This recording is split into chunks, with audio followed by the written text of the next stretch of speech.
Shri Nitin Gadkari, and the Minister of State, Shri Upendra Kushwaha.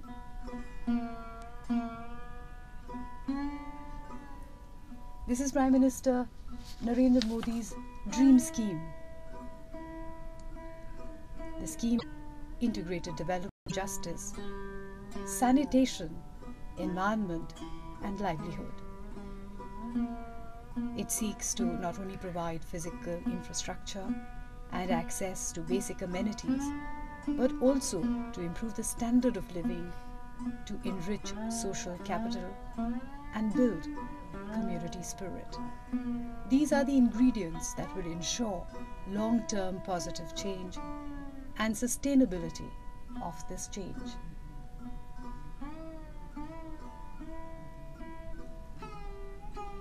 Parliamentarians from across party lines are present here in full strength. For this is a scheme that is meant for each one of them, and it will affect their path towards development of the village they choose to adopt.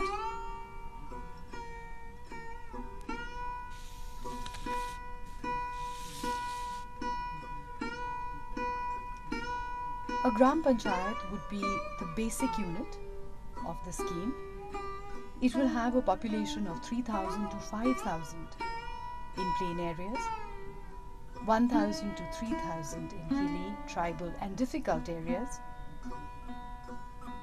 and in certain areas where it is difficult to decide on the village, it will be the choice of the Gram Panchayat to choose the village. The Member of Parliament would be free to identify a suitable Gram Panchayat for being developed as an Adarsh Gram, but the village has to be other than his own or that of his or her spouse. There are 2,65,000 Gram Panchayats in India. Primarily, the goal is to develop these 3 Adarsh Gram Panchayats by March 2019, and here we see the Prime Minister arriving here at the plenary hall, greeting the parliamentarians, and the program is cabinet सचिव श्री अजीत सेठ और सचिव ग्रामीण विकास मंत्रालय Shri LC. Goyal, हम आप सभी का हृदय से स्वागत करते हैं।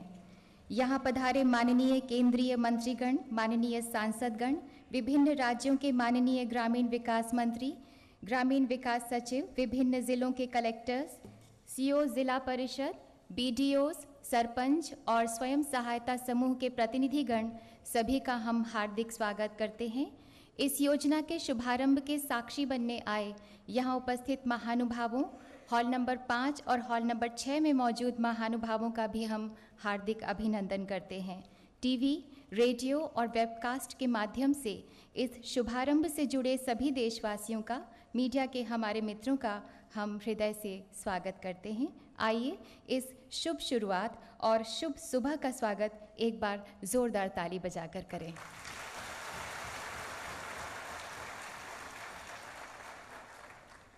हिंदी के महाकवि जयशंकर प्रसाद ने भारत माता को ग्रामवासिनी कहा था। माँ भारती के इन्हीं गांवों की देखभाल करने के एक नए युग का आज सूत्रपात होने जा रहा है। यूँ तो ग्राम विकास की योजनाएं बनती रही हैं, लेकिन अब बारी है गांवों को गोद लेने की, एक अभिभावक की तरह उनकी देखभाल करने की। हर सांसद अपने संसदीय क्षेत्र के गांव को 2016 तक एक गांव और 2019 तक और 2 गांवों का विकास करके ऐसा श्रेष्ठ उदाहरण प्रस्तुत करेंगे कि आसपास के सभी गांवों के लिए एक अनुकरणीय उदाहरण बन जाए। यानी गांवों में आदर्श स्थिति सिर्फ एक सोच नहीं बल्कि अब सच होगी। माननीय प्रधानमंत्री जी की प्रेरणा से शक्ति पाकर मंत्रालय से जुड़ा हर व्यक्ति इस महायज्ञ में अपनी अपनी सेवाओं की आहुति देने में जुट गया। माननीय ग्रामीण विकास राज्य मंत्री श्री उपेंद्र कुशवाहा हर राज्य के ग्रामीण विकास मंत्रियों से इस योजना के विषय में लगातार संपर्क में रहे हैं। हमारा माननीय श्री उपेंद्र कुशवाहा जी से अनुरोध है कि कृपया स्वागत भाषण दें।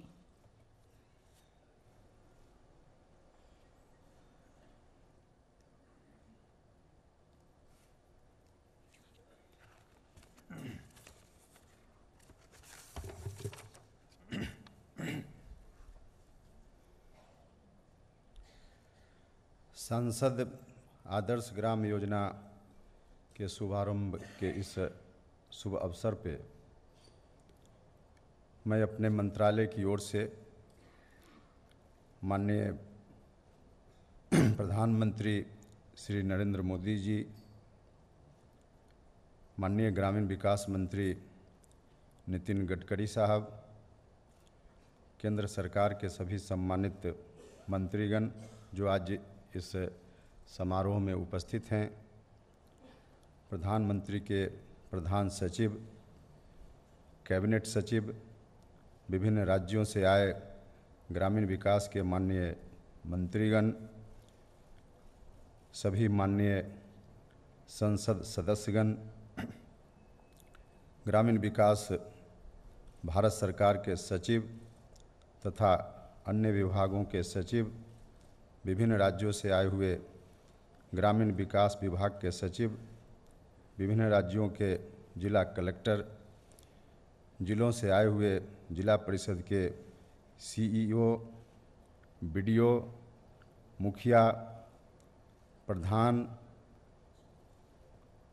स्वयं सहायता समूहों के सदस्यगण, सरपंचों, यहाँ उपस्थित अन्य देवियों और सज्जनों का हार्दिक स्वागत करता हूँ।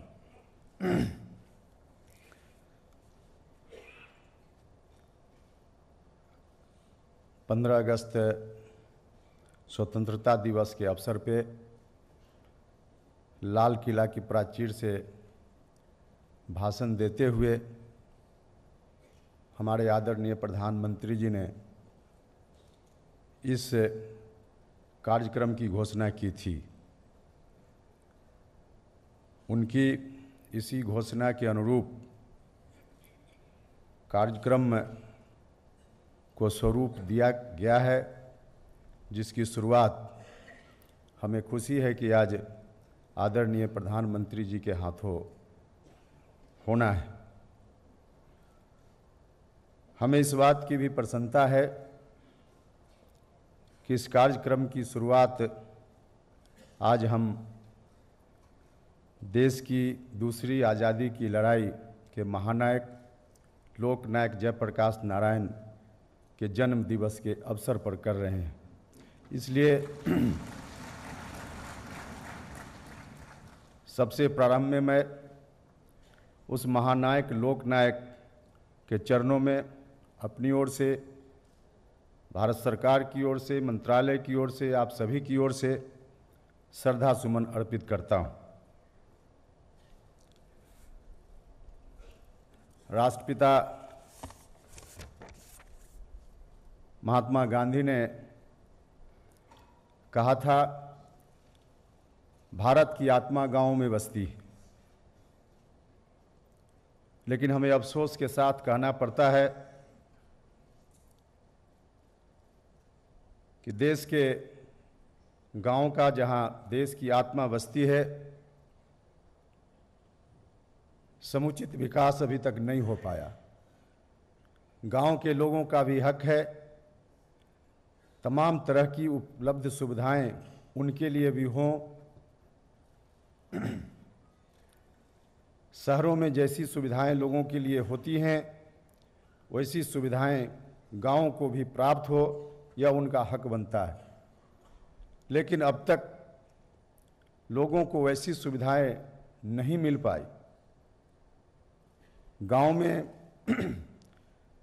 सभी लोगों के लिए रहने का घर भी अभी तक उपलब्ध नहीं हो पाया। पीने के पानी का, शुद्ध और साफ पानी का इंतजाम नहीं हो पाया। स्वास्थ्य और शिक्षा की अच्छी व्यवस्था नहीं हो पाई।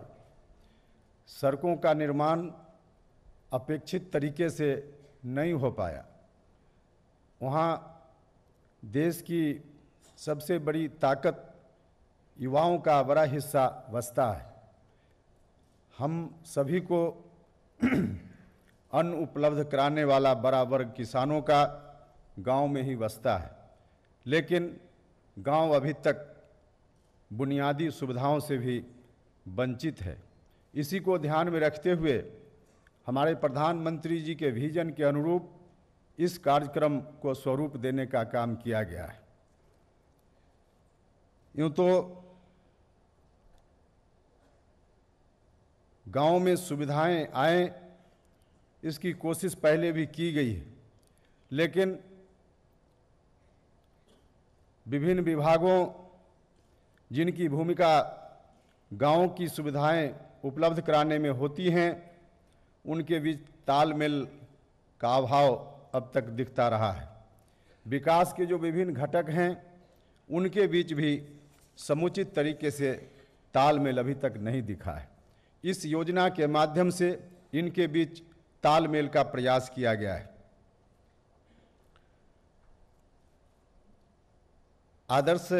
सांसद आदर्श ग्राम योजना के प्रारंभ में 2016 तक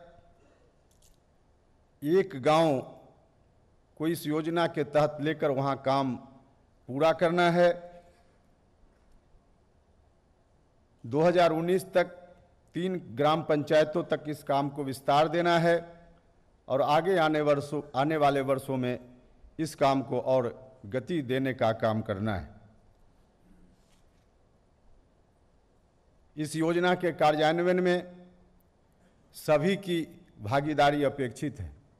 जन भागीदारी के बगैर संभव नहीं है योजना का सफलतापूर्वक 100% कार्यान्वयन।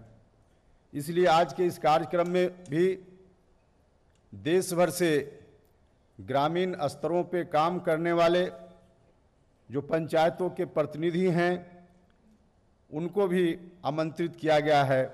हमें खुशी है कि प्राथमिक इकाई के भी जनप्रतिनिधि यहाँ आज के इस कार्यक्रम में उपस्थित हुए हैं। वहीं दूसरी ओर देश की सबसे बड़ी पंचायत के सदस्य, माननीय संसद सदस्यगण भी यहाँ बड़ी संख्या में उपस्थित हैं। हम अपने मंत्रालय की ओर से आप सभी लोगों से निवेदन करते हैं, अपेक्षा करते हैं कि सभी लोगों की सक्रिय भागीदारी इस कार्यक्रम के कार्यान्वयन में होनी चाहिए। विशेष करके मैं माननीय संसद के सदस्यों से अपील करना चाहता हूं, आग्रह करना चाहता हूं कि आपकी जो नेतृत्व क्षमता है, आपकी जो ऊर्जा है, लोगों के साथ काम करने का जो आपका अनुभव है, इन तमाम चीज़ों का लाभ निश्चित रूप से मंत्रालय को, विभाग को प्राप्त होगा और आपकी सक्रिय भागीदारी के बल पे इस योजना को नीचे तक उतारने में हमको सफलता मिल पाएगी। सबसे अधिक आप ही की भूमिका है, इसलिए आपसे आग्रह है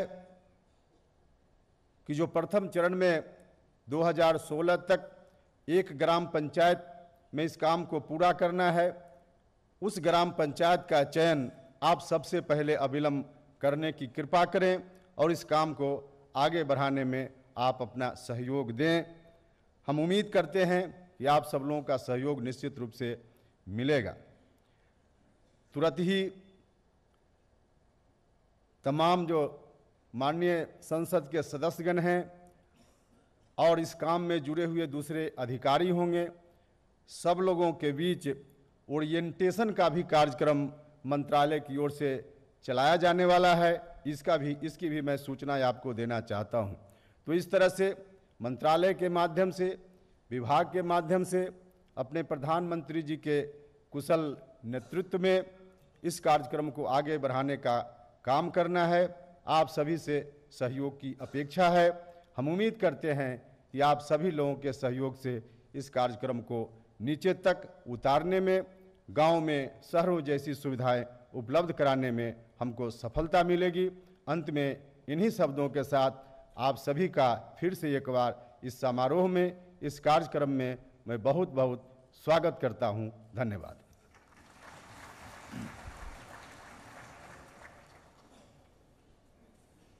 धन्यवाद माननीय श्री उपेंद्र कुशवाहा। यूँ तो उपलब्धियों को प्राप्त करने की कोई सीमा नहीं होती, पर श्रेष्ठता का एक मापदंड तो निश्चित ही बनाया जा सकता है। हमारे देश में भी गांवों की कुछ ऐसी मिसालें हैं जो दूसरे गांवों के लिए अनुकरणीय हैं। आदर्श ग्राम का यही सपना सच कर दिखाया है इन गांवों ने। आइए देखते हैं ऐसे ही 2 गांवों की एक झलक।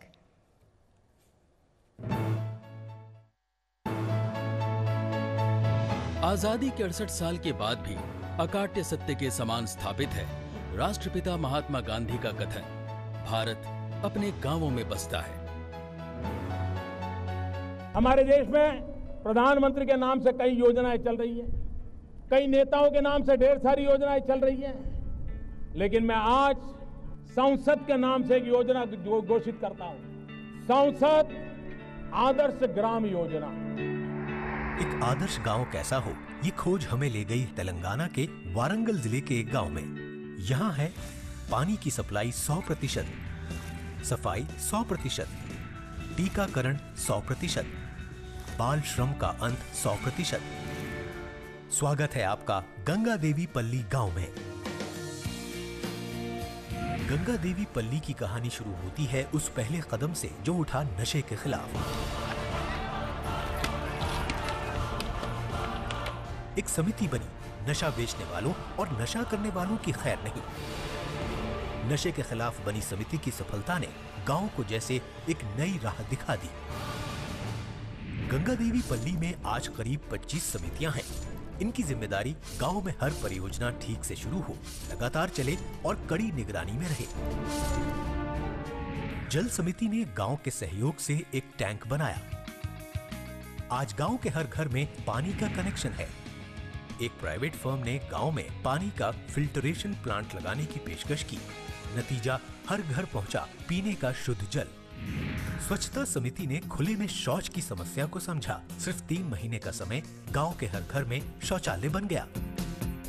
गंगा देवी पल्ली में सफलता की 3 चाबियां हैं: लोगों की भागीदारी, लोगों से जुड़ा सुशासन और निर्धारित नेतृत्व ढांचा। लक्ष्य तय हुए, उन्हें हासिल किया सबने साथ मिलकर। अब कोई ताला नहीं जो खुल ना सके। पक्की सड़कें, शिक्षा की रोशनी, 50 साल की उम्र तक के हर गांववासी को पढ़ना लिखना सिखाया गया। इस गांव के लोग अब शहरों की तरफ नहीं दौड़ते। महिलाओं के स्व सहायता समूहों ने महिलाओं को दी आत्मनिर्भरता और स्वाभिमान। एक आदर्श गांव का मॉडल बनकर उभरा है गंगा देवी पल्ली गांव।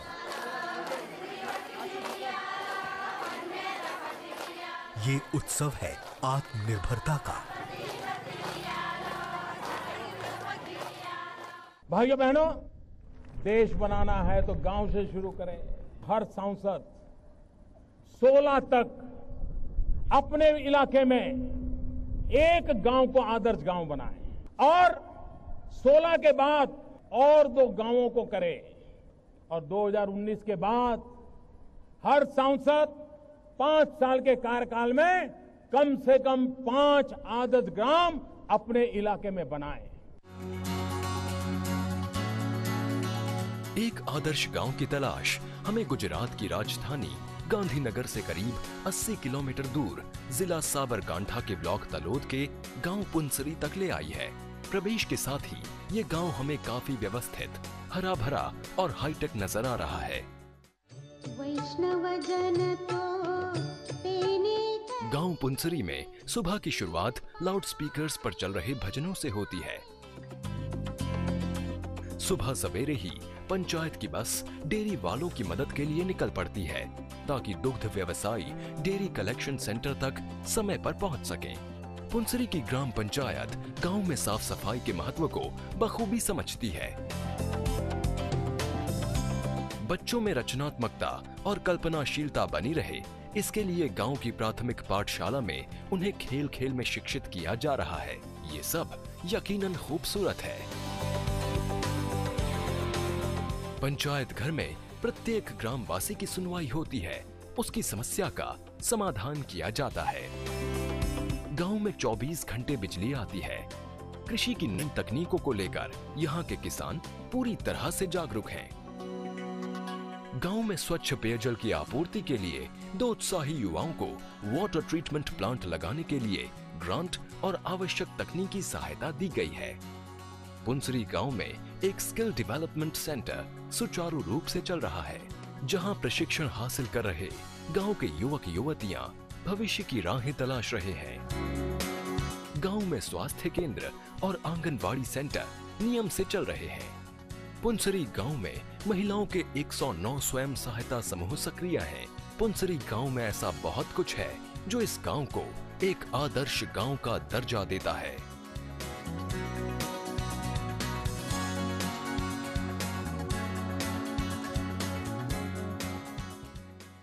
यूं तो सूरज रोज उगता है, पर अब की गांवों का सूरज गांवों को जगमगाएगा। 2 गांव ही क्यों, अब समय आ गया है, हर गांव अब आदर्श बन के दिखाएगा। माननीय ग्रामीण विकास मंत्री श्री नितिन गडकरी इस मुहिम में व्यक्तिगत तौर पर रुचि लेकर इस योजना को अपने लक्ष्य तक पहुंचाने के लिए कृत संकल्प हैं। हम माननीय श्री नितिन गडकरी से निवेदन करते हैं कि कृपया हमें संबोधित करें।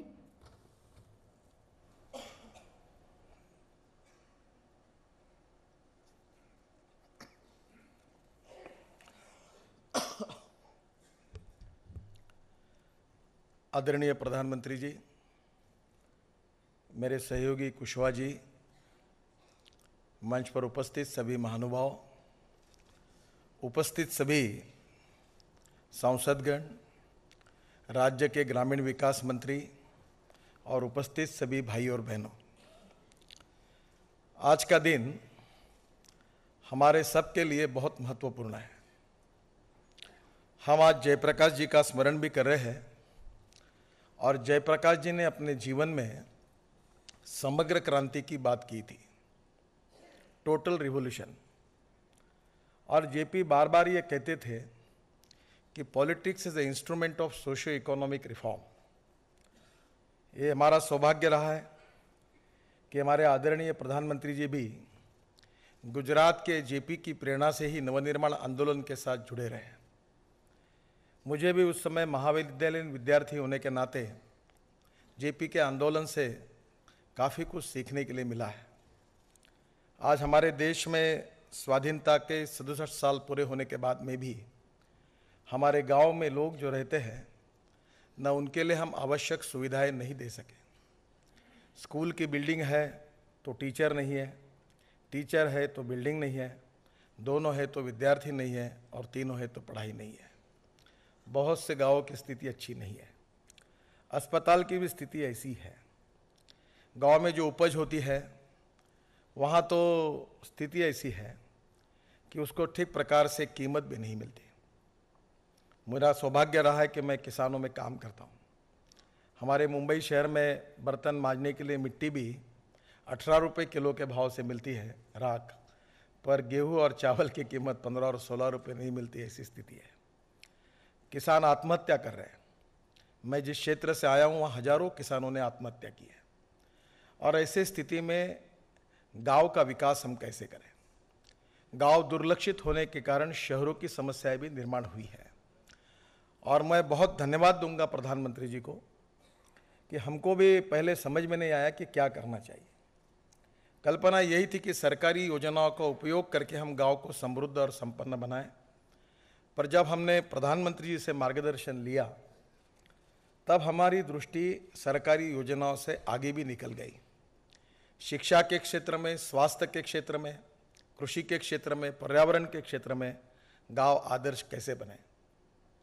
केवल सरकारी योजना से ये आदर्श गांव नहीं बन सकता, क्योंकि हम लोग मार्गदर्शन करते हैं पर परिवर्तन की शुरुआत खुद से करनी चाहिए।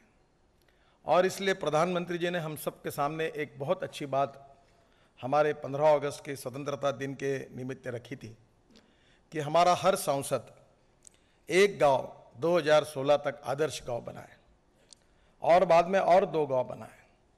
हमारी डिपार्टमेंट की 66 योजना है जो गांव से जुड़ी हुई है।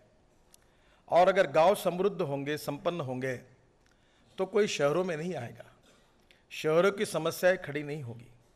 आज गांव में पीने के लिए शुद्ध और स्वच्छ जल नहीं मिल पाता। मुझे इस बात का दुख है कि 17,000 गांवों में आर्सेनिक, फ्लोराइड्स, अनेक गांवों में हम शुद्ध पानी भी नहीं दे सकते। हमारे गांव के लोगों को हमारे वहाँ ठीक से रोजगार नहीं मिलता, शिक्षा की सुविधाएं नहीं मिलती। प्रधानमंत्री जी ने हमको कहा कि हमारे गांव में इंटरनेट कनेक्शन क्यों नहीं जा सकता, हमारे गांव में ई लाइब्रेरी क्यों नहीं आ सकती, हमारे गांव में स्किल डेवलपमेंट का बहुत अच्छा ऐसा ट्रेनिंग सेंटर क्यों नहीं हो सकता। और स्वाभाविक रूप से उन्होंने ये संकल्पना रखी कि गांव का आत्मा कायम रहे और शहर का विकास गांव में हो। और अगर गांव का विकास अगर होता है गांव अगर अच्छे बनते हैं तो कोई शहर की तरफ नहीं जाएगा। और इसलिए इस योजना के द्वारा हमने सर्वांगीण उन्नति और विकास गांव का विचार किया है। और इसमें ये जो आंदोलन है, जन आंदोलन है, ये आप जैसे सभी सम्मानीय सांसद के नेतृत्व में आपके गांव में आपको करना है, लोगों के सहभाग से करना है। केवल राज्य नहीं, समाज बदलना है। राष्ट्र के पुनर्निर्माण में सामाजिक आर्थिक परिवर्तन, और वो भी गरीब का। विशेष रूप से बार बार प्रधानमंत्री जो बात करते हैं वो गांव, गरीब और किसान की बात करते हैं। और ये बात सही है कि अगर हम ठीक प्रकार से अगर काम करेंगे, हमारे गांव समृद्ध संपन्न बनेंगे, भय, भूख, आतंक, भ्रष्टाचार से मुक्त होंगे, तो सुखी, समृद्ध, संपन्न और शक्तिशाली हिंदुस्तान का सपना जो प्रधानमंत्री जी ने रखा है वो निश्चित रूप से हम पूरा कर सकेंगे, ये मेरा दृढ़ विश्वास है। और इसलिए इस गांवों के पुनर्निर्माण में आप सबके सहयोग से एक जन आंदोलन के रूप में इस योजना को पूरी करना है। प्रधानमंत्री जी ने ये भी कहा है, और ये हमारी विशेषता है, कि value based education system and value based family system, ये हमारी भारत की विशेषता है। भारत की संस्कृति, इतिहास और विरासत से मिली हुई ये जो हमारी मूल्याधिष्ठित जीवन पद्धति है, ये गांव में भी है। महात्मा गांधी और पंडित दीनदयाल उपाध्याय जी के विचारों का हम हर समय स्मरण करते हैं, और उनके विचार यही है। अंत्योदय के विचार में पंडित दीनदयाल उपाध्याय जी ने यही कहा है कि समाज का जो सबसे आखिरी व्यक्ति है, जो शोषित है, पीड़ित है, दलित है, जो सोशली, इकोनॉमिकली, एजुकेशनली बैकवर्ड है, उस आखिरी व्यक्ति को, जिसके पास रोटी, कपड़ा और मकान नहीं है, उसको हम भगवान के रूप में माने। और जिस दिन उस व्यक्ति को रोटी, कपड़ा और मकान मिलेगा, उसी दिन हमारा कार्य पूरा होगा। ये पंडित दीनदयाल उपाध्याय और महात्मा गांधी जी ने अंत्योदय के विचार में कहा है। अब इस विचारों की पूर्तता करना, इस विचारों के अनुरूप सामाजिक आर्थिक परिवर्तन गांव में करना, उसका नेतृत्व हमारा सांसद करे, ये हमारी प्रधानमंत्री जी की इच्छा भी है और विश्वास भी है कि आप सबके नेतृत्व में ये सामाजिक आर्थिक परिवर्तन की प्रक्रिया गतिशील होगी। गांव के बच्चों को अच्छी स्कूल मिलेगी, गांव में अच्छा अस्पताल होगा, गांव में अच्छे रोड्स होंगे, और यहाँ तक टेक्नोलॉजी और डिजिटलाइजेशन की बात बार बार प्रधानमंत्री करते हैं। मैं बायोफ्यूल और बायो एनर्जी में काम करता हूँ। गांव में जो कूड़ा है, कचरा है, उससे बायोगैस तैयार हो सकता है। गांव में अच्छा पानी हम लोगों को दे सकते हैं। ऑर्गेनिक फार्मिंग के लिए गांव में खाद तैयार हो सकता है। गांव में सोलर एनर्जी का उपयोग हो सकता है। गांव में अच्छा अस्पताल आ सकता है, गांव में अच्छी स्कूल आ सकती है, और महिला बचत गट के द्वारा महिलाओं का सशक्तिकरण हो सकता है। अनेक कल्पनाएं, अनेक योजनाएं। जब इस योजना का अध्ययन करने के लिए हमने जब शुरुआत की थी, तब देश में ऐसे अनेक आदर्श गांव हैं जो बहुत अच्छा काम कर रहे हैं। सभी राज्यों में ऐसे आदर्श गांवों की सभी जानकारियां हमने इकट्ठा की। आज केवल 2 ही फिल्म आपको बता चुके हैं, और मैं ये मानता हूं कि इसमें सबसे बड़ी आवश्यकता है संवेदनशीलता की। सामाजिक संवेदनशीलता ये राजनीति में सबसे बड़ी ताकत है, और ये संवेदनशीलता प्रधानमंत्री जी के मन में है कि उन्होंने अपने जीवन को राष्ट्र और समाज के लिए समर्पित किया है। और हम में से अनेक कार्यकर्ता ऐसे हैं कि जो समाज को बदलना चाहते हैं, केवल राज को बदलना पर्याप्त नहीं मानते। राजनीति की अपनी एक मर्यादा है। हमारे कृति से हमारे गांव के गरीबों का जीवन हम बदल सकें, जो अंधेरा वो दूर होगा, विकास का प्रकाश निर्माण होगा, शिक्षा, पर्यावरण, कृषि, स्वास्थ्य, ये सब सेवा, अच्छी सेवाएं वहाँ आएगी, और निश्चित रूप से परिवर्तन होगा। जब अटल बिहारी वाजपेयी जी की सरकार थी, तो प्रधानमंत्री ग्राम सड़क योजना बनाने का मुझे सौभाग्य मिला। तब केवल रोड बनाने से इस देश में 1,10,000 करोड़ का जीडीपी बढ़ेगा, ऐसा तज्ञों ने बताया था। हमको गांव समृद्ध संपन्न बनाने हैं, किसानों की आत्महत्या रोकनी है, गांव के लड़कों को अच्छी शिक्षा देनी है, गांव में अच्छी स्वास्थ्य की सुविधाएं देनी है, पर्यावरण गांव का अच्छा रखना है, और उसके साथ साथ भारतीय संस्कृति के आधार पर मूल्याधिष्ठित हमारे संस्कार भी गांव के नई पीढ़ी को देने हैं। हमारा योग विज्ञान, हमारे अनेक प्रकार की जो विशेष रूप से भारतीय साधना है, वो पूरे दुनिया का आकर्षण बनी हुई है। प्रधानमंत्री जी ने हमको कहा कि ये अनेक प्रकार के जो हमारे विशेष रूप से भारतीय विज्ञान है, योग विज्ञान है, बाकी भी है, पूरी दुनिया उसके बड़ी अपेक्षा की ओर से उसकी तरफ देखती है। क्यों नहीं हमारे गाँवों में लोगों तक वो पहुँचाए, क्यों नहीं उन गरीबों का जीवन हम सुसह्य करें, और आज बहुत बड़ी आवश्यकता है। मैं जब वनवासी क्षेत्र में काम करता हूँ तो हमारे गढ़चिरौली क्षेत्र में नमक के बजाय लाल चिटिया बारीक करके नमक के बजाय उसका इस्तेमाल करने वाले वनवासी मैंने देखे हैं। गाँव तक कोई जा भी नहीं सकता, और इसलिए मैं ये मानता हूँ कि we are a rich nation with a poor population, और ये जो सोशियो इकोनॉमिक ट्रांसफॉर्मेशन है ये हमारे प्रमुख नेताओं के संवेदनशील मन के बिना नहीं हो सकता। और इसलिए आज हमारे आदरणीय प्रधानमंत्री जी ने जो भावना व्यक्त की है वो केवल सरकारी योजनाओं की नहीं है। हम बार बार उनके साथ बैठे और हमने उनकी कंसेप्ट को समझने की कोशिश की। मैं भी कंफ्यूज था, मुझे यही लग रहा था कि सरकारी योजना गाँवों तक पहुँचाना ये सांसद आदर्श ग्राम योजना के पीछे भूमिका है। पर मैं आपसे अनुरोध करूंगा कि भूमिका केवल सरकारी योजनाओं को पहुंचाना और पैसे को पहुंचाना ऐसा नहीं है। केवल भौतिकवादी सुविधाएं देना इतना ही उसका मकसद नहीं है, पर भौतिकवादी सुविधाओं के साथ आत्मा, मन और उसके साथ साथ हमारी मूल्याधिष्ठित जीवन पद्धति के साथ हमारा टोटल इंटीग्रेटेड अप्रोच में हमारा जीवन ग्रामीण जनता का सुसह्य कैसे बने। और अगर गांव समृद्ध होंगे, संपन्न होंगे तो देश समृद्ध होगा, संपन्न होगा। एक तरफ ज्ञान, विज्ञान और तंत्र विज्ञान ये 21वीं सदी की सबसे बड़ी पावर है। प्रधानमंत्री जी बार बार ये कहते हैं कि ये ई लाइब्रेरी गांव में क्यों नहीं हो सकती, क्यों हमारे गांव के बच्चे ई लाइब्रेरी के द्वारा दुनिया भर के किताबें नहीं पढ़ सकते। और इसलिए मुझे लगता है कि इस योजना का जो स्पिरिट है बहुत ही महत्वपूर्ण है। मैं हमारे सांसद भाइयों से प्रार्थना करूंगा कि प्रधानमंत्री जी का एक प्रकार से जो पूरी भावना इस योजना में आई है, और इस योजना में आप सबका सहयोग चाहिए, आप सबकी संवेदनशीलता का परिचय इसमें मिलेगा। आप सब गांव, गरीब, किसान के प्रति जिम्मेदार होकर सामाजिक जागरूकता, सोशल कॉन्शियसनेस, सोशल रिस्पॉन्सिबिलिटी, इन दोनों का उपयोग करके आपके नेतृत्व में ये सामाजिक आर्थिक परिवर्तन का जन आंदोलन बने, ये संकल्पना इसके पीछे प्रधानमंत्री जी की है। वह अपने जीवन को एक विचारों के साथ जीते हैं और आगे भी निश्चित रूप से उसी प्रकार से काम कर रहे हैं। और मुझे लगता है this is the spirit of the politics. Politics केवल राजनीतिक गतिविधियाँ यानी पॉलिटिक्स नहीं है, सोशियो इकोनॉमिक ट्रांसफॉर्मेशन ये राजनीति है। और ये राजनीति का सही अर्थ है कि राजकारण से समाज कारण करे और सामाजिक आर्थिक परिवर्तन का कार्य करे, यही संकल्पना है। एक बहुत अच्छी शुरुआत जो महात्मा गांधी जी का सपना था, जो जयप्रकाश जी का सपना था, वो समग्र क्रांति का सपना था, जो सोशियो इकोनॉमिक ट्रांसफॉर्मेशन का सपना था, जो राष्ट्र के पुनर्निर्माण का सपना था, वो इस योजना के द्वारा हम लोगों तक लेकर जा रहे हैं। मेरा आप सबसे अनुरोध है कि हमारे सभी सांसद इस योजना का जन आंदोलन के रूप में नेतृत्व करें। हमारा विभाग, हमारी सरकार अपनी योजनाएं, जो अलग अलग प्रकार के राज्य सरकार के मंत्री भी यहाँ उपस्थित है, सचिव भी उपस्थित है, हम चाहते हैं कि गाँव में भी ये परिवर्तन हो, आदर्श गाँव बने और भारत हमारे पूरी दुनिया की एक बहुत बड़ी ताकत बने। इसी सपने को लेकर हम सब लोग काम कर रहे हैं। और ये योजना गांव, गरीब और किसान के भलाई की योजना है।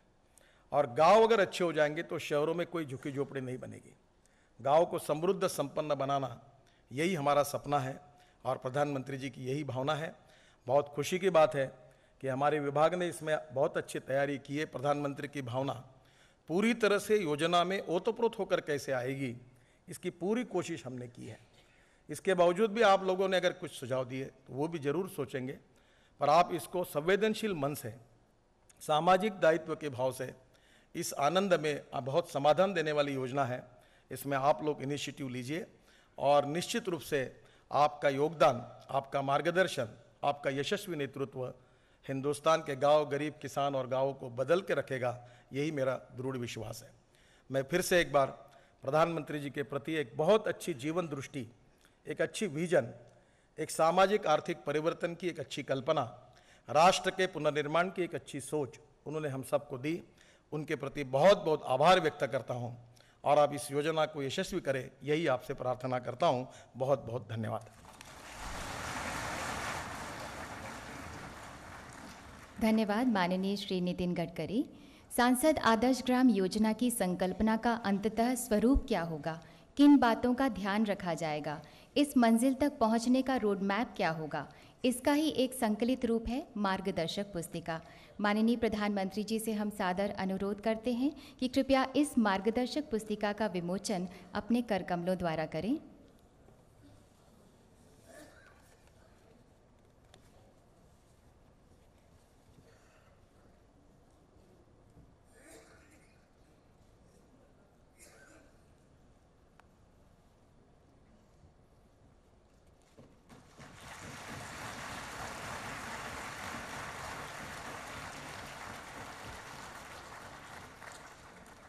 बहुत बहुत धन्यवाद माननीय।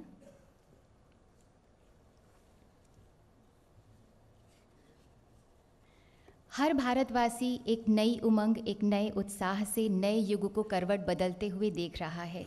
राष्ट्रहित और राष्ट्र सेवा के रास्ते पर माननीय प्रधानमंत्री जी की दूरदर्शिता और संवेदनशीलता का ये योजना एक और प्रकाश स्तंभ है। इस नवीन और अनोखी सोच के प्रणेता माननीय प्रधानमंत्री जी से अब हम अनुनय करते हैं कि कृपया अभिभूत राष्ट्र को संबोधित करें, हम सबको राह दिखाएं।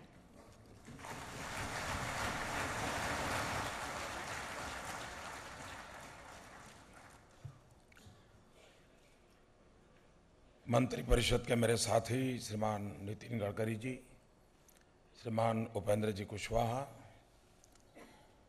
मंचस्थ महानुभाव, सभी आदरणीय सांसद महोदय और सभी देशवासी,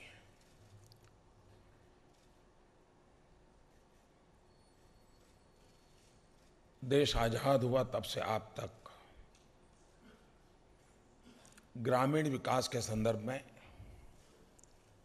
सभी सरकारों ने अपने अपने तरीके से प्रयास किए हैं।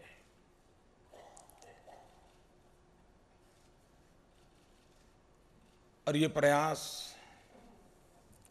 निरंतर चलते रहने चाहिए, समयानुकूल परिवर्तन के साथ चलने रहने चाहिए,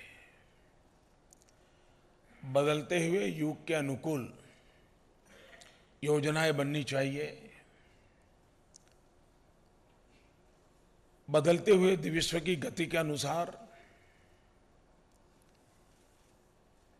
परिवर्तन की भी गति तेज होनी चाहिए और ये न रुकने वाली प्रक्रिया है। लेकिन हर बार उस प्रक्रिया को और अधिक तेज बनाने के लिए, उस प्रक्रिया में प्राण शक्ति भरने के लिए कुछ नए एलिमेंट हर बार जोड़ते रहना जरूरी होता है।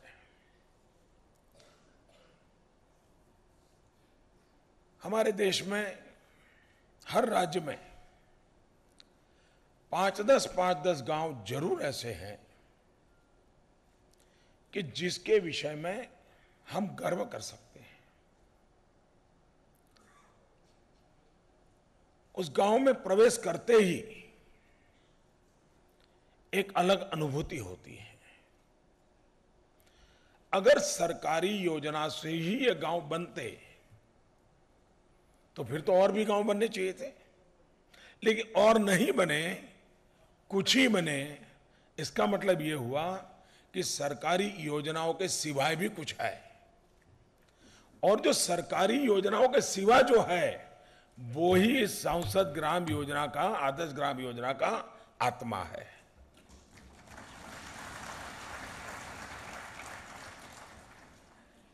योजनाएं तो सभी गांवों के लिए है, लेकिन कुछ ही गांवों ने प्रगति की क्योंकि उस गांव में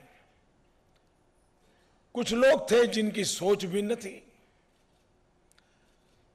कोई नेता थे जिन्होंने एक अलग ढंग से लीड किया और उसी के कारण ये परिवर्तन आया है।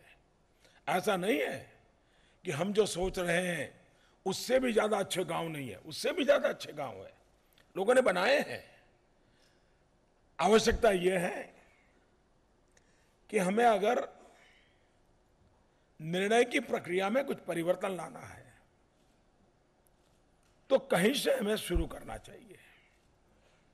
आज श्रद्धेय जयप्रकाश नारायण जी का जन्म जयंती का पावन पर्व है।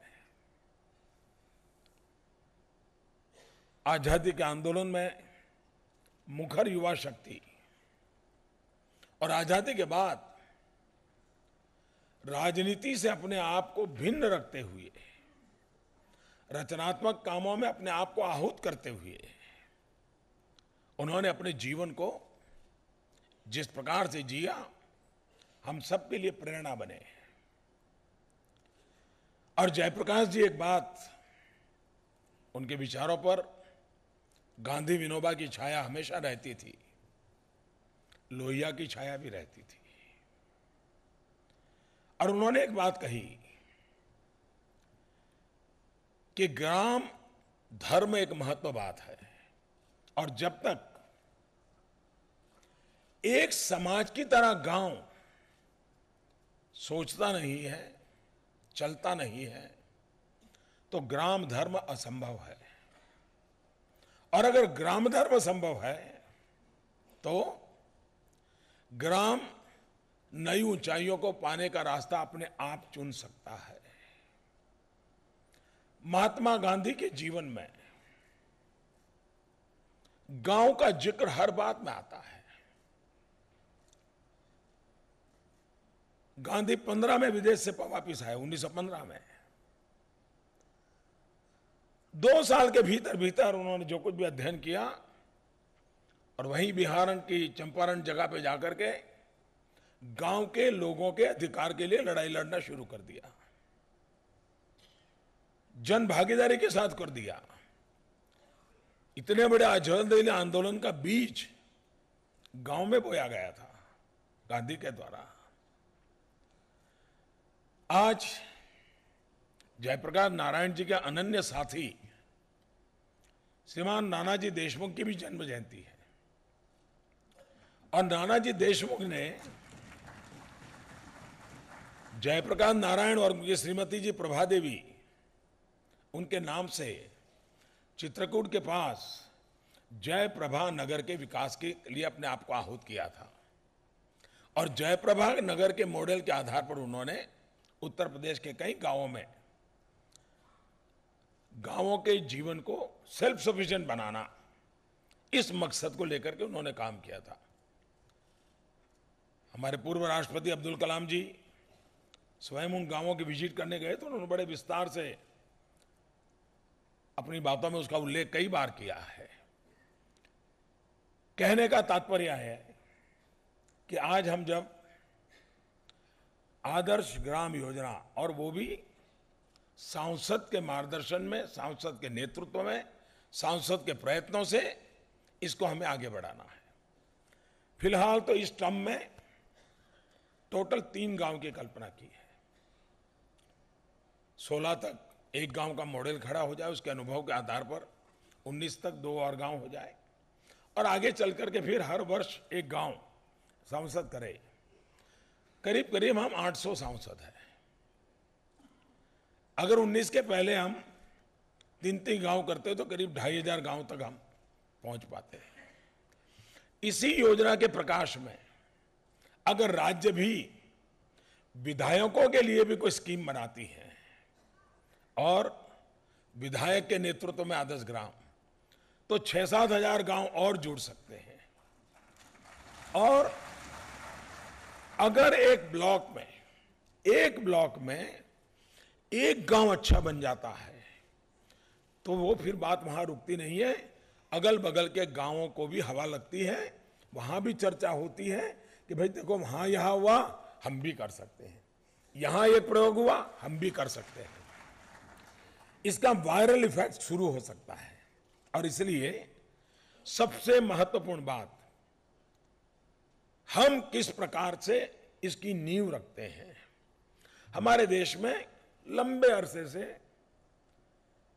आर्थिक क्षेत्र में चर्चा करने वाले, विकास के क्षेत्र में चर्चा करने वाले, एक बहस लगातार चल रही है, और वो चर्चे हैं कि भाई विकास का मॉडल टॉप टू बॉटम हो कि बॉटम टू टॉप हो। ये चर्चा हो रही है। अब चर्चा करने वालों का काम चर्चा करनी भी चाहिए, उसमें से नई नई चीजें निकलती हैं, लेकिन काम वालों का काम है कि चलो भाई कहीं से शुरू तो करें। तो टॉप टू बॉटम जाना है कि बॉटम टू टॉप जाना है, वो चर्चा जहां होती है होती रहे, लेकिन हम तो कम से कम बॉटम पे बैठ के एक गांव में देखे तो सही। इसका सबसे बड़ा लाभ ये होने वाला है जिसका अंदाज बहुत कम लोगों को है। आज सांसद अपने क्षेत्र के विकास के लिए, अपने क्षेत्र की जन समस्याओं के लिए जुटा रहता है। किसी भी दल का क्यों ना हो, वो अकाउंटेबल होता है, उसको काम करने रहना पड़ता है, हर पल उसको जनता के बीच रहना पड़ता है। लेकिन ज्यादातर उसकी शक्ति और समय तत्कालीन समस्याओं को सुलझाने में जाती है। दूसरा, उसका शक्ति और समय सरकार से काम निकलवाने के लिए अफसरों के पीछे लगे रहती है। मैं आज एकदम से इन स्थितियों को बदल पाऊंगा कि नहीं, मैं कह नहीं रहा हूं, लेकिन इस प्रयोग के कारण एमपी लेड फंड होता है, उसमें भी होता क्या है, उसको इलाके के लोग कहते हैं कि मुझे ये चाहिए, ये चाहिए, फिर वो बांट देता है और सरकारी अफसर को दे देता है, देखो भाई जरा ज्यादा से ज्यादा गांव खुश हो जाए, ऐसा कर लेना, जरा छोटी छोटी स्कूल में फिर जा, आखिर का होता ही है। ये काम ऐसा है कि जहां आज उसको एक फोकस एक्टिविटी के द्वारा ये लगने लगेगा कि हाँ भाई, उस गांव के साथ आने वाले दसों को तक उसका नाम जुड़ने वाला है। वो गांव हमेशा याद करेगा, भाई पहले तो हमारा गांव ऐसा था, लेकिन हमारे एक एमपी बने थे, उनके रहते हुए ये बदलाव आ गया। आज सरकारी योजनाएं बहुत सारी हैं, टुकड़ों में शायद एक सांसद उन योजनाओं से संपर्क में आता है, लेकिन सभी योजनाओं की धाराएं एक जगह पर ले जाने में कठिनाइयां क्या है, कमियां क्या है और अच्छा बनाने का रास्ता क्या है, ये सारी बातें जब एक सांसद एक गांव को लेकर के चर्चा शुरू करेगा तो सरकारी व्यवस्थाओं की बहुत सी कमियां उजागर होने वाली है। ये मैंने छोटा रिस्क नहीं लिया है, लेकिन मैं बहुत समझदारी और जानकारी के अनुभव के आधार पर मैं कहता हूं, एक बार सांसद जब उसमें जुड़ेगा, सारी कमियां उभर करके सामने आएगी और फिर जाकर के व्यवस्था में परिवर्तन शुरू होगा। फिर सबको लगेगा, हाँ देखो यार, उस गांव में हमने इतना बदल किया तो ये सब जगह पे हम कर सकते हैं। आज होता क्या है, एक गांव में एक योजना होती है, टंकी एक जगह पे बन जाएगी, पानी का ट्यूबवेल दूसरी भी जगह पे होगा। जहां टंकी है वहां ट्यूबवेल नहीं, जहां ट्यूबवेल है वहां टंकी नहीं। खर्चा हुआ, आउटपुट हुआ, आउटकम हुआ नहीं हुआ। और इसलिए आउटकम पर फोकस देने के लिए एक बार सांसद गांव के जीवन की सभी बातों से वो जुड़ने वाला है। इसमें इतनी फ्लेक्सिबिलिटी है इस कार्यक्रम में कि वो अपनी मर्जी से को गांव चुन ले, हो सके तो 3000-5000 की बस्ती में हो, लेकिन इसका मतलब ये नहीं कि कहीं 2800-2600 है तो लेना नहीं और कहीं 5200 हो गई तो हाथ मत लगाओ। ये फ्लेक्सिबल है, लेकिन मोटा मोटा अंदाज रहे कि 3000-5000 की बस्ती रहे तो एक व्यवस्था करिए। और जहां पहाड़ी इलाके हैं, ट्राइबल इलाके हैं, वहां इतने बड़े गांव नहीं होते, तो वहां 1000 और 3000 के बीच की संख्या हो। सिर्फ एक शर्त रखी है मैंने, वो शर्त ये रखी है कि ये उसका अपना गांव नहीं होना चाहिए।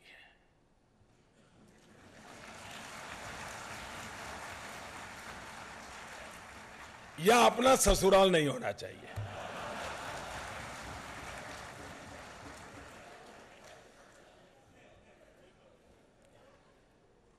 इसके सिवाय वो कोई भी गांव सेलेक्ट करे, वहां के जनप्रतिनिधियों के साथ बैठ कर क्या करे।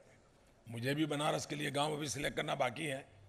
आज ये गाइडलाइंस आ गई हैं, मैं भी बनारस जाऊंगा, सबसे मिलूंगा, बात करूंगा और एक सबका मन बना करके मैं भी एक गांव सेलेक्ट करूंगा।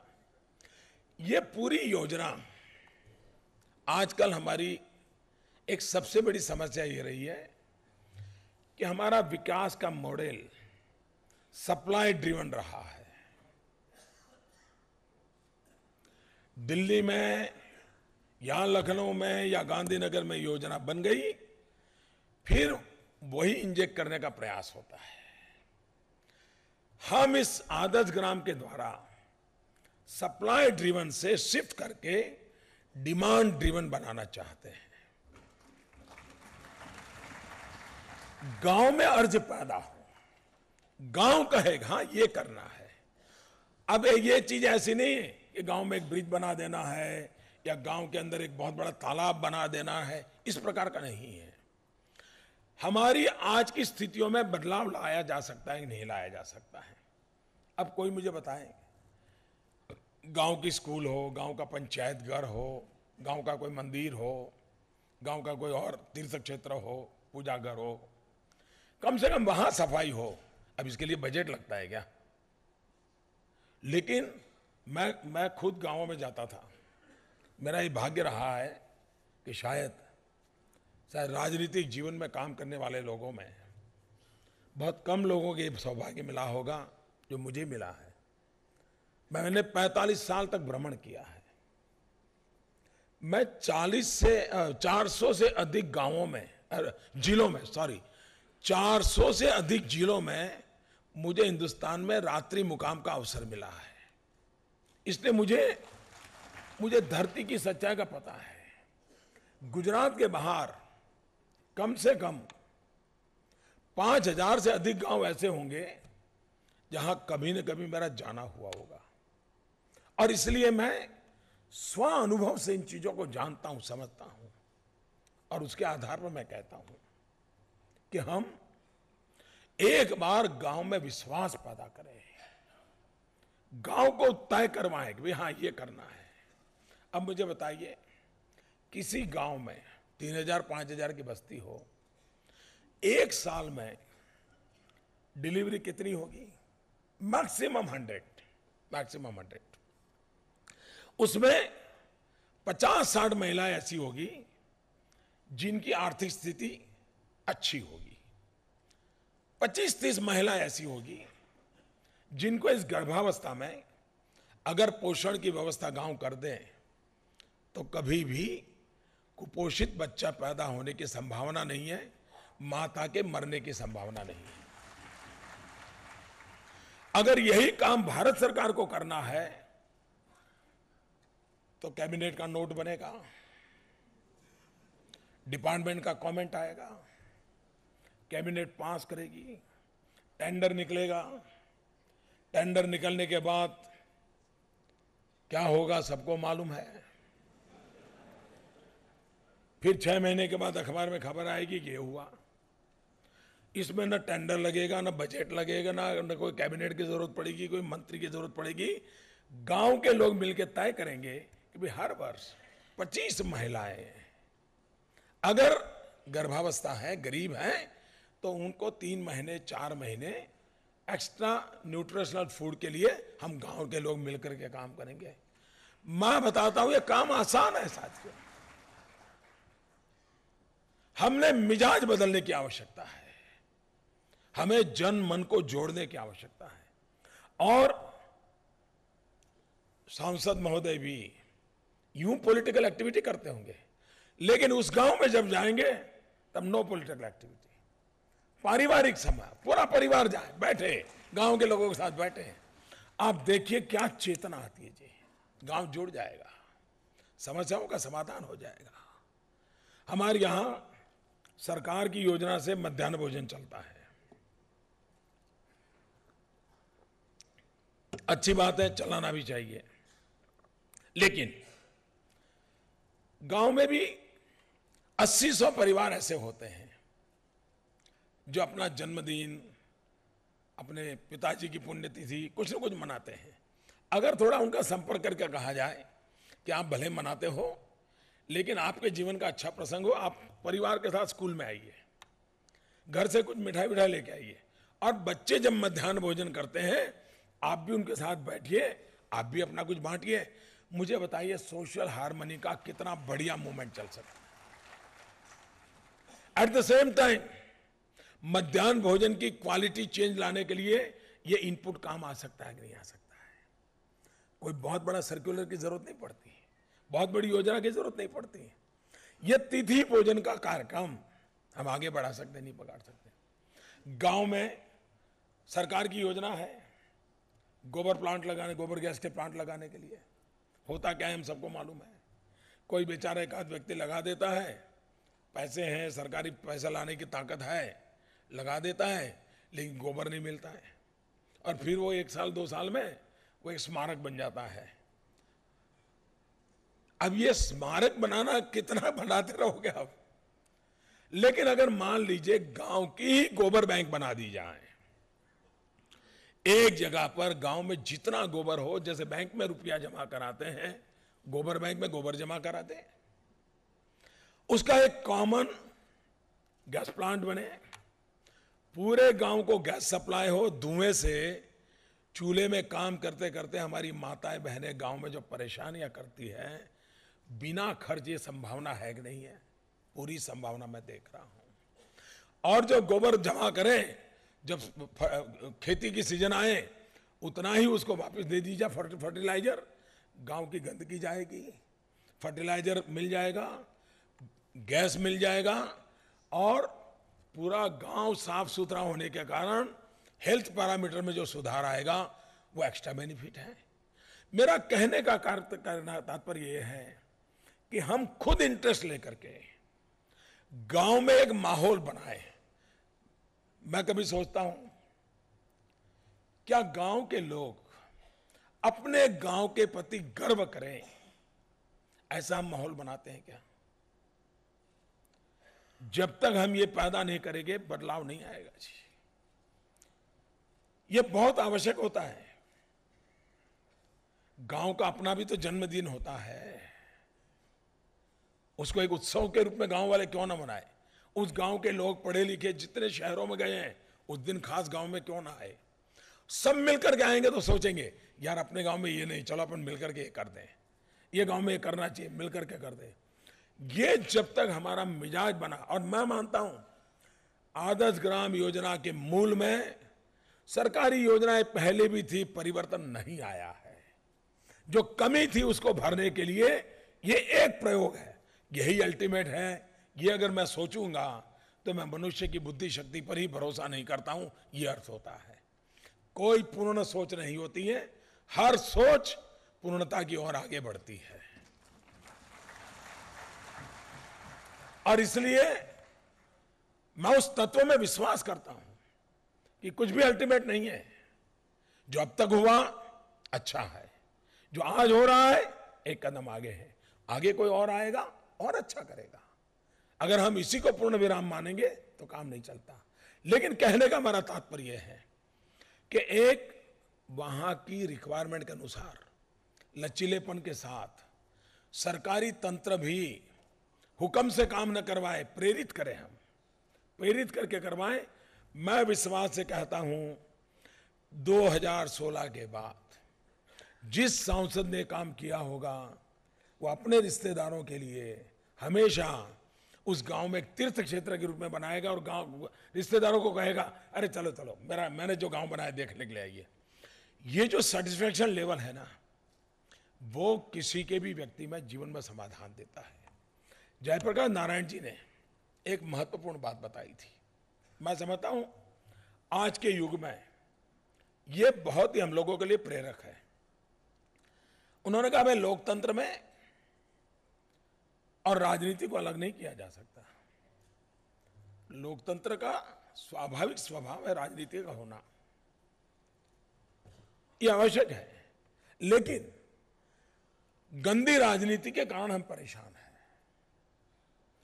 गंदी राजनीति के कारण बदनामी हुई, पूरे राजनीतिक क्षेत्र की बदनामी हुई है। मुद्दा ये पार्टी वो पार्टी नहीं है, एक विश्वास के माहौल को चोट पहुंची है। तो जयप्रकाश जी ने अच्छी बात बताई थी। उन्होंने कहा था कि राजनीति से मुक्ति ये मार्ग नहीं है, मार्ग ये है गंदी राजनीति की जगह उदार और अच्छी राजनीति इतनी तेज आए ताकि उसकी जगह ले ले।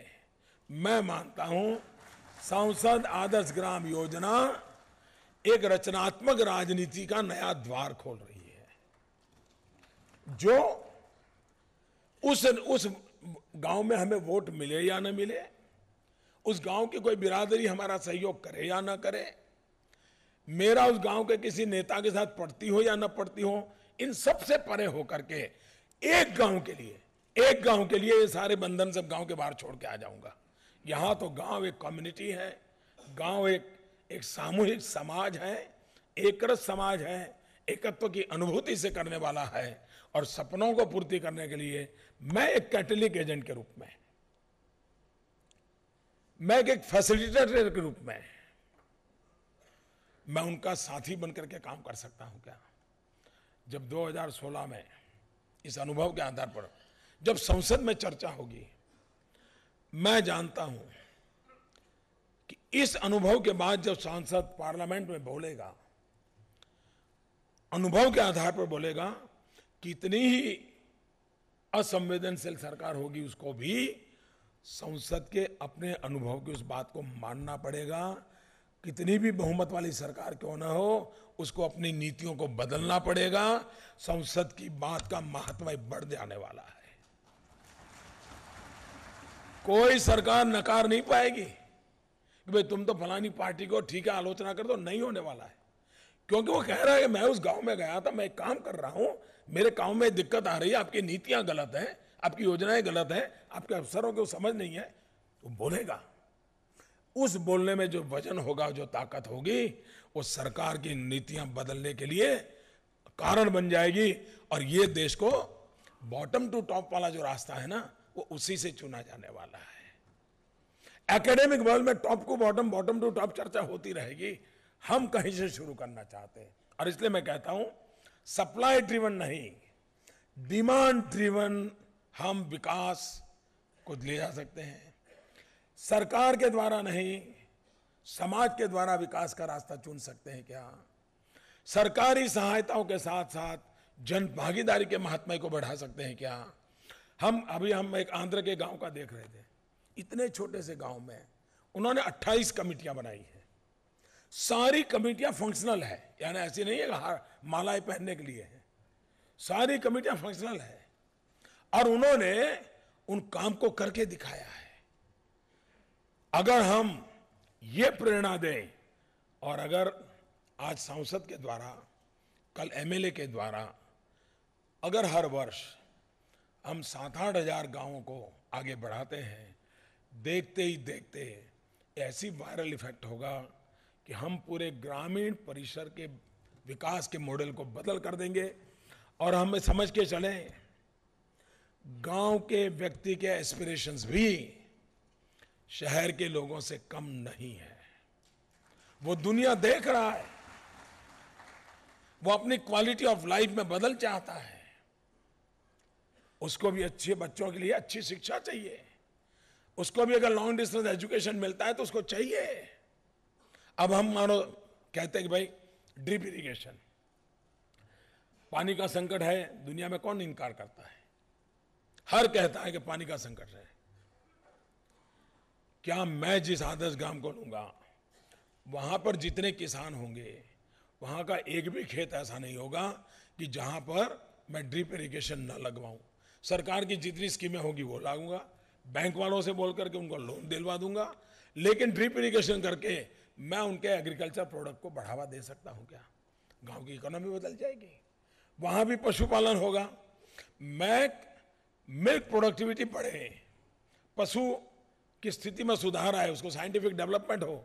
मैं अफसरों को लाऊंगा, कैंप लगाऊंगा, समझाऊंगा, मैं खुद उनको समझाऊंगा, मैं बदलाव ला सकता हूं नहीं लाऊंगा। मित्रों, मैं मानता हूं ग्रामीण परिसर के जीवन को बदला जा सकता है। जो लोग शहर में एमपी चुन करके आए हैं, एक भी गांव नहीं है, मेरी उनसे प्रार्थना है, आप अपने शहरी क्षेत्र से नजदीक का कोई गांव है, उसकी तरफ आप ध्यान दीजिए, एक आध जिम्मा लीजिए, आप उसको काम कीजिए। जो राज्यसभा के मित्र हैं, वे उस राज्य के अंदर जहां से वो चुन करके आए, जहां से कोई भी उनको मन मर्जी पड़े गांव सिलेक्ट करें। जो नॉमिनेटेड एमपीज हैं, वे हिंदुस्तान में जहां उनको ठीक लगे कोई गांव पसंद करें, एक गांव को उनको करें। लेकिन हम सब मिल करके एक रचनात्मक राजनीति के द्वार खोलने का काम करेंगे और राजनीतिक छुआछूत से परे होकर के करेंगे। जयप्रकाश नारायण जी का, महात्मा गांधी का, राम मनोहर लोहिया जी का, पंडित दीनदयाल उपाध्याय जी का, ये ऐसी पिछली शताब्दी की विचारधारा के प्रतीक है जिनकी छाया किसी न किसी राजनीतिक जीवन पर आज भी है। सबकी सब पर नहीं होगी, लेकिन किसी न किसी की किसी पर है। उनसे प्रेरणा लेकर के हमको आगे बढ़ाएं, यही मेरी आपसे अपेक्षा है। मैंने 15 अगस्त को कहा था कि 11 अक्टूबर जयप्रकाश नारायण जी के जन्मदिन पर इसकी गाइडलाइंस पेश करेंगे। कुछ मित्रों ने मुझे उसी शाम को ईमेल करके मैंने गांव सिलेक्ट किया ऐसा करके मुझे बताया था, और वो भाजपा के ही लोग थे ऐसा नहीं, भाजपा के सिवाय के एमपीज ने भी, कांग्रेस के एमपीज ने भी मुझे लिख करके दिया था। तभी मुझे लगा था कि इस बात में दम है, राजनीति से परे होकर के सब इसको गले लगा रहे हैं। लेकिन बहुत जैसे मुझे भी अभी गांव तय करना मेरे इलाके में बाकी है, क्योंकि मैं भी चाहता था गाइडलाइंस तय होने के बाद मैं मेरे बनारस के लोगों से मिल करके बैठ करके, वहाँ के अफसरों से भी मिल करके बैठ करके एक आध गाँव सेलेक्ट करूँगा। आने वाले 15-20 दिन में मैं जरूर कर लूँगा, लेकिन हम मिल करके अपने यहाँ विश्वास जताएं और उसको करेंगे। और उनको विश्वास दीजिए कि आप एमपी रहेंगे तो आगे भी और गांव होंगे। एक मॉडल बन रहा है, और फिर और गांव वालों को उस मॉडल दिखाने के लिए लाने का टूर करोगे तो वो अपने आप में बदल आ जाएगा। लेकिन हम अपने प्रयत्नों से ग्राम विकास, ये मूल मुद्दा है, अपने प्रयत्नों से, अपने हुक्म से नहीं। चिट्ठी लिख दी है बात छुट्टी, ऐसा नहीं। ये काम मैं एक एमपी के नाते सवाल पूछ लूं पूरा हो जाए, नहीं। हम मिलकर के एक गांव करेंगे। मैं समझता हूं भारत माँ की बहुत बड़ी सेवा करने का एक नया तरीका हम अपना रहे हैं। मैं फिर सभी सांसदों का हृदय से अभिनंदन करता हूं कि उन्होंने बड़े उमंग के साथ, सभी दल के महानुभावों ने इसको स्वीकार किया है, स्वागत किया है। और सबके मार्गदर्शन में, ये कोई योजना अल्टीमेट नहीं है, इसमें बहुत बदलाव आएंगे, बहुत सुधार आएंगे, बहुत प्रैक्टिकल बातें आएंगी, लेकिन ये रुपये पैसों वाली योजना नहीं है। ये योजना पीपल्स ड्रिवन है, पीपल्स पार्टिसिपेशन से होने वाली है और सांसद के मार्गदर्शन में होने वाली है। उसको आगे बढ़ाए, इसी की अपेक्षा के साथ आपका बहुत बहुत धन्यवाद। फिर एक बार जयप्रकाश जी को आदरपूर्वक नमस्ते करता हूं। Thank you.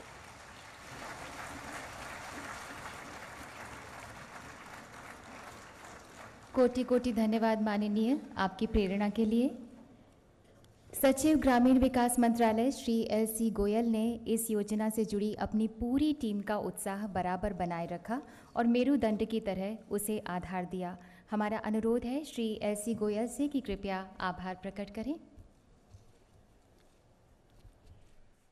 परम आदरणीय प्रधानमंत्री जी, आदरणीय ग्रामीण विकास मंत्री, आदरणीय ग्रामीण विकास राज्य मंत्री, आदरणीय कैबिनेट सेक्रेटरी, आदरणीय प्रधानमंत्री जी के प्रिंसिपल सेक्रेटरी, केंद्र सरकार के अन्य माननीय मंत्रीगण, माननीय सांसदगण, राज्यों से आए माननीय मंत्रीगण, केंद्र सरकार और राज्य सरकारों के वरिष्ठ अधिकारीगण, विभिन्न ग्राम पंचायतों के सरपंच, जिला collector, DDO, BDO, self help groups के महिला सदस्यगण, स्किल डेवलपमेंट योजना के तहत ट्रेनिंग पा रहे युवा साथी, मीडिया के मित्रगण, देवियों और सज्जनों, इस कार्यक्रम में उपस्थित होने के लिए मैं आप सभी का ग्रामीण विकास मंत्रालय की ओर से तहे दिल से आभार प्रकट करता हूँ। Digital India, skill India, make in India, clean India और सभी को पक्का मकान, आदरणीय प्रधानमंत्री जी की इस परिकल्पना को साकार रूप देने के लिए गांव की भागीदारी सुनिश्चित करना जरूरी है। इस दिशा में ये जो स्कीम आज शुरुआत हुई है, एक माइलस्टोन साबित होगा, इसमें मुझे कोई शक नहीं है। इस योजना की रूपरेखा, जैसा कि पहले बताया गया, स्वयं प्रधानमंत्री जी ने दिशा निर्देश, मार्गदर्शन, कई मीटिंग्स जो कि उसी के बेस पे ये रूपरेखा तैयार की गई है। और ये कोई गवर्नमेंट स्कीम नहीं है, जैसा कि उल्लेख किया गया। This is much beyond A government scheme. It is entirely based on people's participation and voluntary effort. तो उस वजह से हमें इसमें कोई शक नहीं है कि ये स्कीम एक नया जो है पाथवे वो हमको दिखाएगी। सर, ग्रामीण विकास मंत्रालय की ओर से मैं आपका आभार व्यक्त करता हूं कि आपने इस योजना का और इसकी गाइडलाइंस का आज शुभारंभ किया, और जो आपने गांव के विकास के लिए और इस योजना के बारे में जो मार्गदर्शन दिया है, मैं ये विश्वास दिलाना चाहता हूँ कि ग्रामीण विकास मंत्रालय माननीय सांसदों के साथ मिलकर इसे पूरी लगन, मेहनत और जिम्मेदारी से पूरा करेगा। मंत्रालय ने इस स्कीम के लिए एक वेबसाइट भी स्टार्ट किया है। इस वेबसाइट को हम इंटरेक्टिव बनाएंगे, जिससे कि इस योजना को सफल बनाने में काफ़ी मदद मिलेगी। और फिर मैं ये कहना चाहूँगा कि मंत्रालय माननीय सांसदों को पूरी सहायता और सुविधा प्रदान करने के लिए प्रतिबद्ध है। इन्हीं कुछ शब्दों के साथ मैं एक बार फिर ग्रामीण विकास मंत्रालय की ओर से आप सभी को धन्यवाद देता हूं कि आपने इस कार्यक्रम की गरिमा बढ़ाई। Thank you. धन्यवाद श्री गोयल। माननीय प्रधानमंत्री जी का देशवासियों की ओर से हार्दिक धन्यवाद।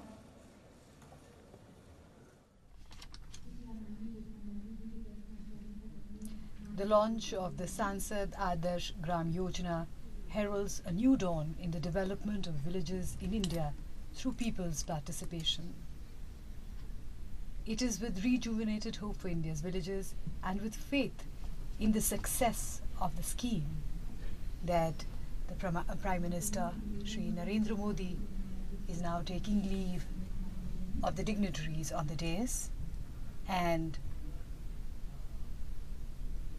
as he leaves the auditorium, on behalf of the entire team of Doordarshan, this is Jasleen Vora taking you back to regular programming on Doordarshan.